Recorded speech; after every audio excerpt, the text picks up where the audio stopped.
5 сентября ежегодно отмечается День калмыцкой письменности. Родной язык играет важную роль в жизни людей. Он помогает им выражать себя, понимать свою культуру и учиться новому. Сохранение калмыцкого языка сегодня одна из актуальных тем для обсуждения в правительстве региона. Это отмечают и на федеральном уровне. Ежегодно проходят всероссийские конкурсы по знанию родного языка, лучший ученик, лучший учитель родного языка, лучший воспитатель, лучшая семья. На награждении лауреатов регионального этапа в Калмыкии побывала моя коллега Алтана Кононова. Гол Бимбеевич всю свою педагогическую деятельность, а это более 30 лет, проработал в Туктунской школе имени Доржиева в Киченеровском районе.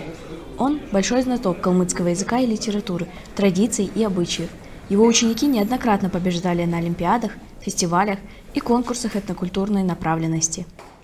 Я так думаю, для каждого учителя это есть стимул, чтобы идти дальше, не останавливаться на достигнутом и обучать детей к родному языку.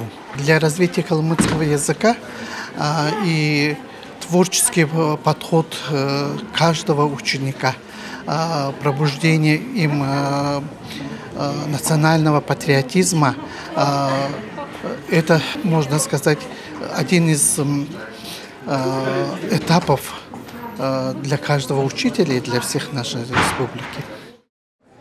Благодаря таким учителям калмыцкий язык становится не только частью культуры, но и престижным знанием. Голос Серетыров в этом году был отмечен номинацией «Лучший учитель родного языка». Символично, что награду он получил в День национальной письменности Тодо-Бичик. Безусловно, Тодо-Бичик является достоянием калмыцкого народа наряду с нашим уникальным калмыцким языком, калмыцкими танцами и нашим уникальным фольклором. Мы обязаны чтить память предков, обязаны сохранять письменность, обязаны сохранять нашу культуру. Родной язык играет важную роль в образовании человека. Он помогает человеку идентифицировать национальность, хранить в себе обычаи и традиции народа. Так, благодаря республиканскому конкурсу «Лучшая образовательная организация с этнокультурным компонентом образования» 11 школ получили интерактивные доски в кабинеты калмыцкого языка. Изучение калмыцкого языка и литературы русского как родного языка играет ведущую роль в процессах воспитания личности, приобщения к национальной культуре, в сохранении и развитии национальных традиций и исторической преемственности поколений. Бюджетным учреждением Центра по развитию калмыцкого языка подготовлена версия для создания электронного словаря калмыцкого языка. Ведется работа над переводом 4 калмыцко-русских словарей, написанных в дореволюционное время на Тодо-Бичик.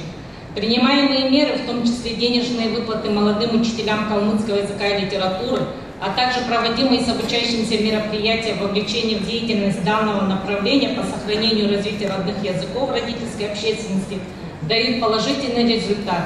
Это победы в различных конкурсах, фестивалях, олимпиадах и многое другое. В современном мире нашему родному языку угрожает глобализация. В атласе языков мира, находящийся под угрозой исчезновения ЮНЕСКО, калмыцкий язык отнесет к определению находящейся в опасности. Именно поэтому так важно чтить, хранить и знать свой родной язык. Алтана Кононова, Владимир Цуглинов. Информационная программа «День Республики».